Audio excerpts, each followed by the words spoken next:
कृष्णाय वासुदेवाय हरये परमात्मने प्रणतः क्लेशनाशाय गोविंदाय नमो नमः। भन्वश भागवत भगवान को, श्री सद्गुरुदेव भगवान को, श्री वेदव्यास भगवान को, श्री सुखदेव जी महाराज को, श्री वृंदावन बिहारी लाल को, श्री पुराण पुरुषोत्तम भगवान को। जय जय श्री राधे श्याम। समुपस्थित गुरुचरण, अकारण करुणा वरुणालय अखिल कोटि ब्रह्मांड नायक भगवान श्री हरि सर्वेश्वर दया सिंधु भगवान श्री कृष्ण को साक्षात वाङ्मय प्रतिमूर्ति श्रीमद् भागवत महापुराण, जसको प्रतिदिन चलिरहेको स्वाध्याय सायंकालीन स्वाध्याय कक्षामा हामी समुपस्थित भइसकेका छौँ। हामीहरूले प्रतिदिन सायंकालीन यो स्वाध्याय कक्षाका माध्यमबाट भगवानको लीला कथा अक्षरशः श्रवण गर्दै आइरहेका छौँ। नित्यम भागवत सेवया यो भागवत शब्दावलीलाई सार्थक तुल्याइरहेका छौँ। यही क्रममा हामीहरूले भागवत प्रथम स्कन्धको तृतीय अध्यायलाई पूर्व प्रसङ्गदेखि शुभारम्भ गरेका छौँ। तृतीय अध्यायमा विशेषतः भगवानका अवतारहरूको चर्चा गरिएको छ। यहाँ क्रमशः प्रथम द्वितीय तृतीय हुँदै हुँदै प्रथम अवतारमा कुमारहरूको अवतार, द्वितीय अवतारमा वराह अवतार, त्यस्तै तृतीय अवतारमा नारदको अवतार, अनि नरनारायण ऋषि अवतार, अनि कपिल देव महाराज कपिल भगवानको अवतार, त्यस्तै दत्तात्रेय भगवानको अवतार, अनि यज्ञ पुरुष भगवानको अवतार, ऋषभदेव अवतार। त्यस्तै गरेर हामीहरूले 14 श्लोकसम्म आइपुग्दा पृथु भगवानका अवतारसम्मका संक्षेपतः भगवानका अवतारका यी प्रसङ्गहरूलाई श्रवण गरेका थियौँ। आउनुहोस् अब 15औं श्लोकदेखि अगाडि सुतजी महाराज शौनकादि ऋषिहरूलाई के भन्नुहुन्छ श्रवण गरौँ। रूपं स जगृहे महास्यं चाक्षुषोदधि संप्लवे नाभ्यारोप्य मयि मय्याम् अपाद्वैवस्वतं मनुम्। चाक्षुषोदधि संप्लवे, चाक्षुषः उदधि संप्लवे। चक्षुष नाम गरेका मनमन्तरमा, चाक्षुष मनमन्तरमा जब तीनै लोकहरू समुद्रमा प्रलयकालीन समुद्रमा डुबिरहेका थिए, त्यो अवस्थामा उनै भगवान नारायणले के गर्नुभयो भन्दा मात्स्यम रूपम जगृहे, मत्स्य अवतारलाई धारण गर्नुभयो। मत्स्य अवतारलाई धारण गर्नुभयो। अनि मत्स्य अवतारलाई धारण गरेर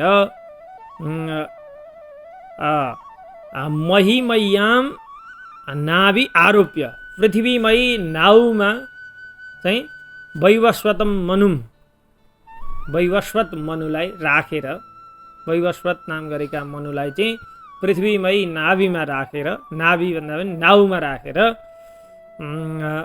नाउमा राखेर के गर्नुभयो भन्दा अपाद रक्षा गर्नुभयो। मत्स्य अवतार, मत्स्य अवतारको पनि अगाडि कथा आउँछ।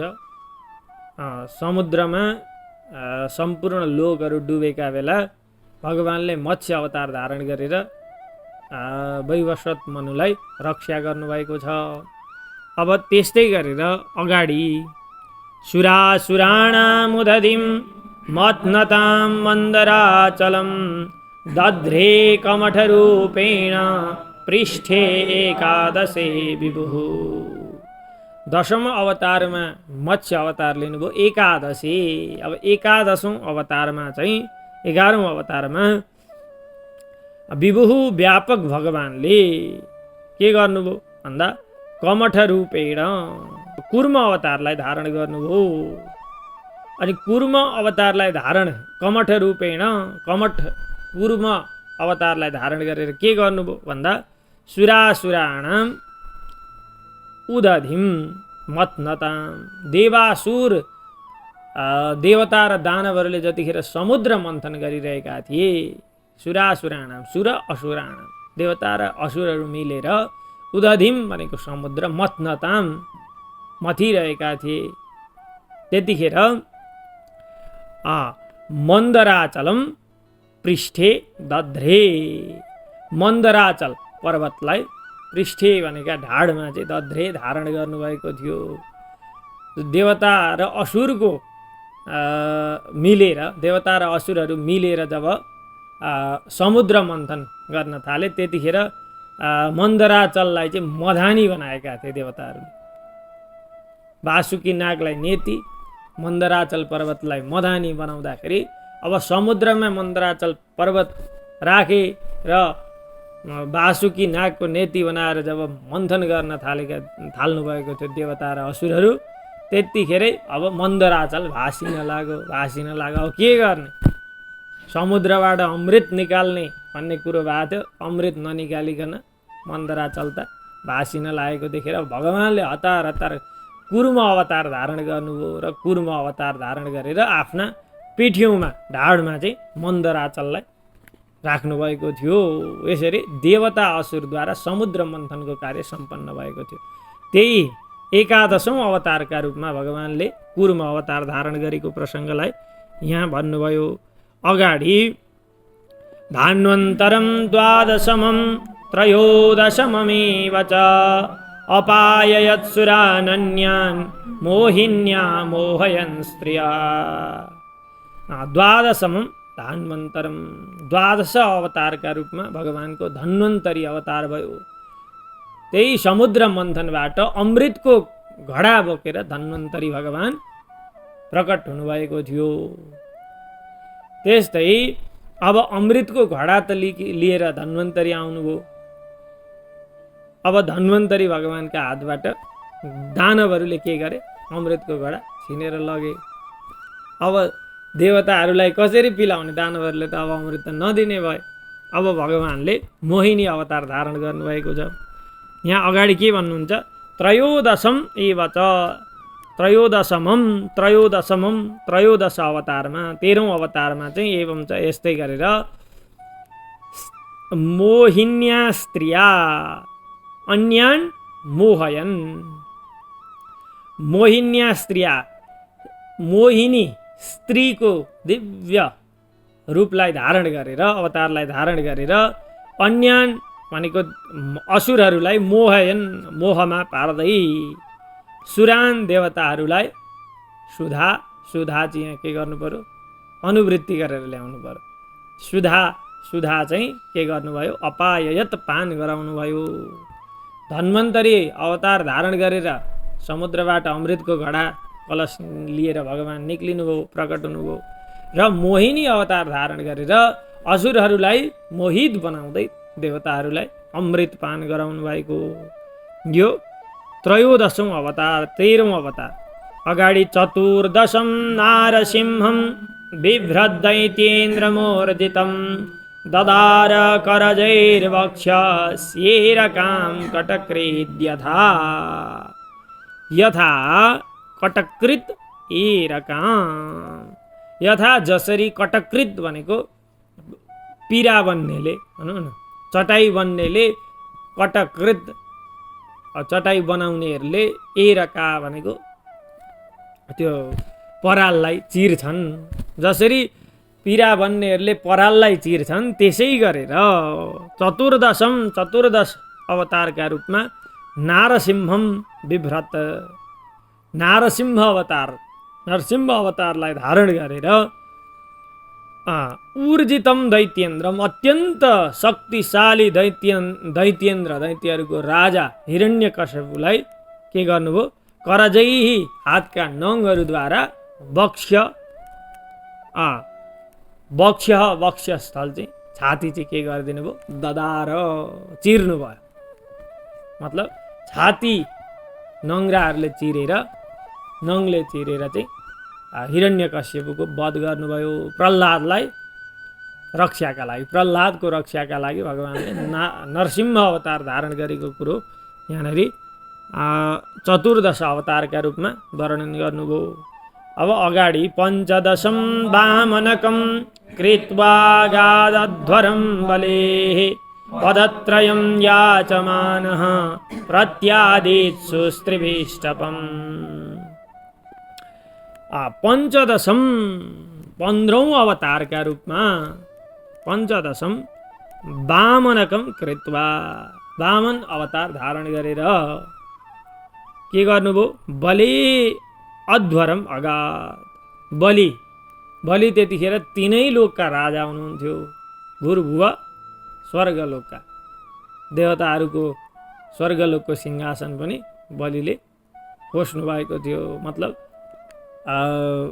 देवासुर सङ्ग्राम भयो, बलिले जिते, स्वर्गको उपभोग गर्न लागे, त्यस्तो अवस्था भएको थियो। त्यतिखेरै देवताहरूलाई आफ्नो स्वर्गलोक दिलाउनका लागि भगवानले वामन रूप धारण गर्नुभएको थियो। अब वामन रूप धारण गरेर के गर्नुभयो भन्दाखेरि त्रिविष्टपम प्रत्यादित्सु 3 लोकहरूलाई भूर्भुवः स्वः यी 3 लोकहरूलाई प्रत्यादित्सु बलिबाट फिर्ता गर्ने इच्छा गरेर के गर्नुभयो पदत्रयम याचमानः 3 पाइला चाहिँ बलिसँग के गर्नुभयो माग्नुभयो। 3 पाइला माग्नुभयो। ए बलि मलाई 3 पाइला देऊ दिन्छौ भने भगवानले माग्नु त भएको होइन। जब बलिका यज्ञमा वामन भगवान पुग्नुभयो, वामन भगवानको त्यो दिव्य स्वरूपलाई देखेर बलिले नदिकन सकेनन्। भगवान हे वामन ब्राह्मण देवता हजुरलाई के इच्छा छ माग्नुहोस्, म तपाईँले जे माग्नुहुन्छ त्यही दिन्छु। फेरि के गर्नुभयो वामन भगवानले पर्दैन राजा तिमीले केही दिनु पर्दैन। होइन हजुरले माग्नै पर्छ। तपाईँले साँच्चै नै दिनुहुन्छ भने अब म एउटा ब्राह्मण जोगी जस्तो मान्छे, मलाई के चाहिन्छ र 3 पाइला जमिन दिनु मलाई, यसो बसेर सन्ध्या वन्दन आदि चाहिँ गर्न सकौँ भनेर 3 पाइला माग्नुभयो। 3 पाइला मागेर चाहिँ जब बलिले सङ्कल्प गरेर 3 पाइला मैले जमिन दिएँ भनेर दान गरे, सङ्कल्प गरे, भगवानले बृहद आकारमा आफ्नो रूपलाई बढाउन लाग्नुभयो। 1 पाइलाले सारा पृथ्वीलाई नापिदिनु भयो, 1 पाइलाले स्वर्ग आदि लोकलाई नापिदिनु भयो, अर्को पाइला त राख्ने ठाउँै भएन। अब के गर्ने बलि, तिमी त दण्डका भागीदार भयो, सङ्कल्प गर्यो 3 पाइला दिन्छु भनेर, 2 पाइलामै तिम्रो राज्य त सबै नाप्यो त अब के गर्छ भन्दा भगवान दान दिने ठुलो कि दान चाहिँ दान ठुलो भन्दाखेरि दान दिने मान्छे ठुलो। त्यसो भए तपाईँले मेरा शिरमा तपाईँको आफ्नो तेस्रो पाउ राख्नुहोस् भनेर शिरै अर्पण आफूलाई नै अर्पण गरेको भएर बलि राजा। यसरी दानवीरहरूमा बलिको पनि नाम आउँछ। यसरी वामन अवतारको यो प्रसङ्ग यहाँनिर कतिौँ अवतारका रूपमा भन्दा 15औं अवतारका रूपमा वर्णन गर्नुभयो। अनि अवतारे षोडशमी पश्यन् ब्रह्मद्रुहो नृपान् त्रिसप्तक कृत्वा कुपितो निक्षत्रान् मकरोन्महीम्। 16वीं अवतारे 16औं अवतारमा ब्रह्मद्रुह ब्राह्मण द्रोही नृपान राजाहरूलाई पश्यन देखेर 16औं अवतारमा चाहिँ जब परशुराम भगवान अवतरित हुनुभयो अथवा पृथ्वीमा के भयो भन्दाखेरि ब्राह्मण द्रोही राजाहरूको आधिक्य भयो, बढेर गए। त्यतिखेर भगवानले परशुराम अवतार धारण गर्नुभयो। अनि त्रिसप्तकृत्वा कुपितः ती ब्राह्मण द्रोही राजाहरूसँग कुपित भएर क्रोधित भएर त्रिसप्तकृत्वा 3 चोटि 7 तिहां, त्रिसप्त भनेको 7 तिहां 21 चोटि पृथ्वीको भ्रमण गर्दै गर्दै निक्षत्रान् अकरोत् महिम महिम निक्षत्रान् अकरोत् पृथ्वीलाई चाहिँ क्षत्रिय रहित बनाइदिनु भयो।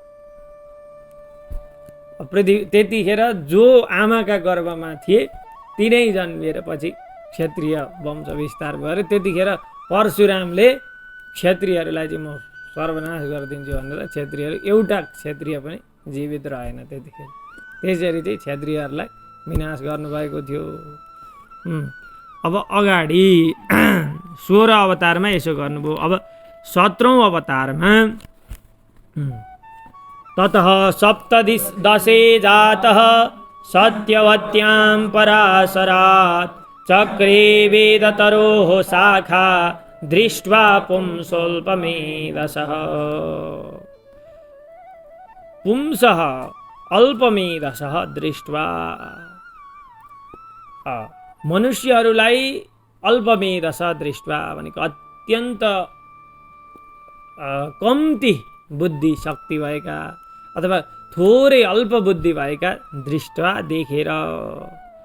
जतिखेर कलियुग पृथ्वीमा प्रवेश हुन लागेको थियो त्यतिखेर मनुष्यहरूको अब बिस्तारै के हुन्छ त भन्दा बुद्धि क्षीण हुँदै जान्छ, भाग्य कम्ती भएका हुन्छन् भन्ने त्यो जानेर भगवानले विचार गर्नुभयो अब वेदहरूको शाखा विस्तार गर्नुपर्छ, वेद पढ्न सक्दैनन् भनेर चाहिँ यहाँ पराशर नाम गरेका ऋषि पराशरात् पराशर ऋषि की पत्नी सत्यवत्याम सत्यवतीका गर्भबाट सप्तदशौं अवतार 17औं अवतारका रूपमा जातः ततः जातः त्यसपछि जन्मनुभयो। 17औं अवतारका रूपमा सत्यवतीका गर्भबाट पराशर ऋषिका छोराका रूपमा वेद व्यासको अवतार धारण गर्नुभयो। अनि वेदतरोः वेदरूपी वृक्षका शाखाहरूको के गर्नुभयो विस्तार गर्नुभयो, चक्रे विस्तार गर्नुभयो। वेदरूपी तरुका वृक्षका शाखा चक्रे शाखाहरू विस्तार गर्नुभयो, बनाउनुभयो। अब अगाडि नरदेवत्वमापन्नः सुरकार्य चिकीर्षया समुद्र निग्रहादीनि चक्रे वीर्यान्यतः परम्। अब 18औं अवतारका रूपमा सुरकार्य चिकीर्षया सुरकार्य देवकार्य देवताहरूको कार्य चिकीर्षया कर्तुम इच्छया गर्नका इच्छाले देवताहरूको कार्य सम्पादन गर्नका इच्छाले नरदेवत्वम राजानम राजाका रूपमा आपन्न उत्पन्न हुनुभयो, अवतार ग्रहण गर्नुभयो।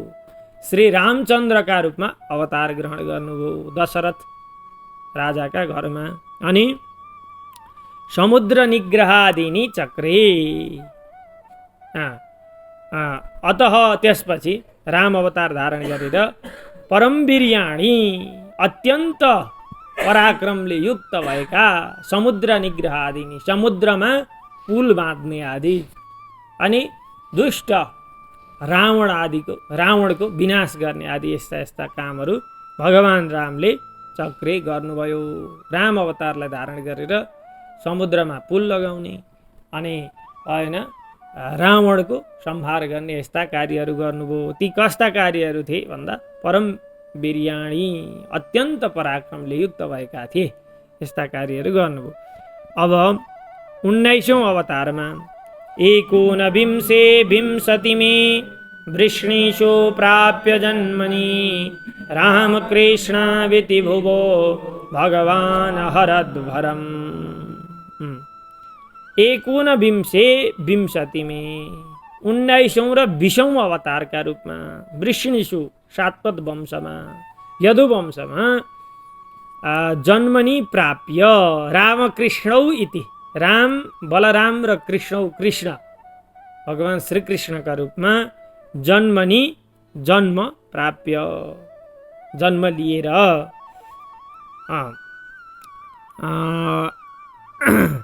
भुवः पृथ्वीका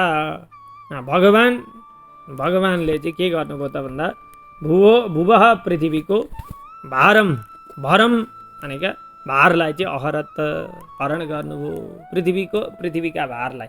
त्यतिखेर त झन् कति दैत्यलाई मार्नुभयो मतलब लीला पुरुषोत्तम, अब झन् कति हुँ कति चाहिँ परम वीर्यले युक्त अत्यन्त पराक्रमशाली कर्महरू भगवान श्रीकृष्णले र बलरामले गर्नुभयो 19औं र 20औं अवतारका रूपमा अवतारलाई धारण गरेर। अब 21औं अवतारमा ततः कलौ सम्प्रवृत्ते सम्मोहाय सुरद्विषां बुद्धो नाम्ना जनसुतः किकटेषु भविष्यति।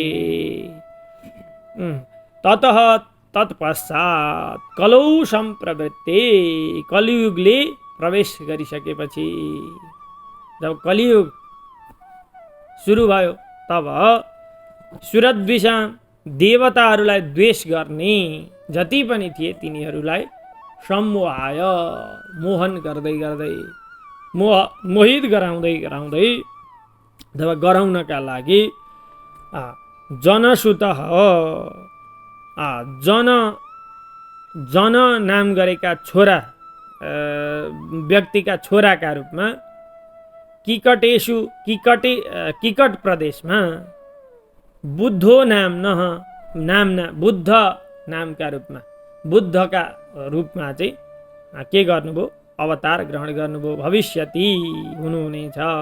त्यो भागवत लेखिनुभन्दा पछाडि चाहिँ बुद्ध भगवानको अवतार भएका कारणले भविष्यमा हुने भनेर यहाँनिर बताइयो।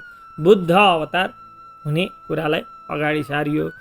अब यहाँ चाहिँ किकटेषु भनेको छ। अब किकटेषु, बुद्ध त नेपालमै जन्मिनु भएको हो, कपिलवस्तुमा। अब किकटेषु भनेको कपिलवस्तुमा भनेर हामीले बुझ्नु पर्यो है। अब 22औं अवतारमा अधासौ युग सन्ध्यायां दस्युप्रायेषु राजसु जनिता विष्णु यशसो नाम्ना कल्कीर जगतपतिः।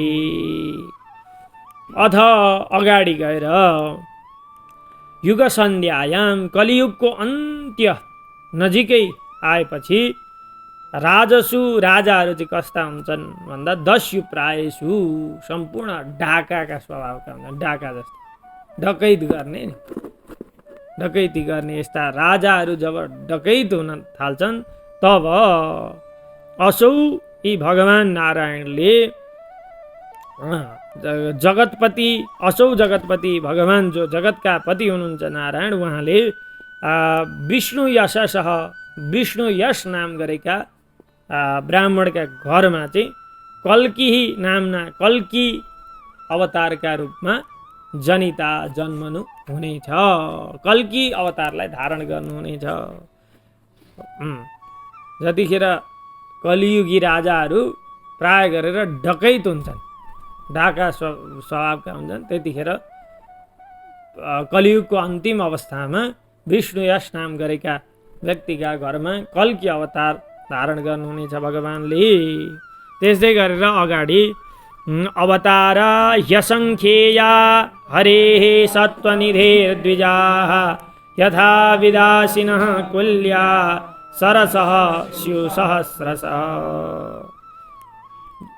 यथा जसरी सरसः भनेका ठुलो तलाउबाट, विदासिनः भनेका बग्ने भएका, कुल्याः धेरै कुलाहरू, सहस्रशः कुल्याः स्यु हजारौँ कुलाहरू हुन्छन्। जसरी एउटा गतिलो सरोवरबाट, ठुलो सरोवरबाट हजारौँ कुलाहरू, खोल्साहरू निक्लिएर बग्छन्, त्यस्तै गरेर सत्त्वनिधेः हे द्विजाः, हे सौनकादि ऋषि हो, हे ब्राह्मण देवताहरू हो, सत्त्वनिधेः सत्व गुणका खानी हुनुभएका हरे हरि भगवानका ही निश्चय नै अवतारहरू चाहिँ असङ्ख्य छन्, गनेर सकिनेवाला छैनन्। त्यसमा पनि हजुरहरूलाई मुख्य अवतार मैले सुनाएँ, अवतारका कुराहरू सुनाएँ भनेर भन्नुभयो।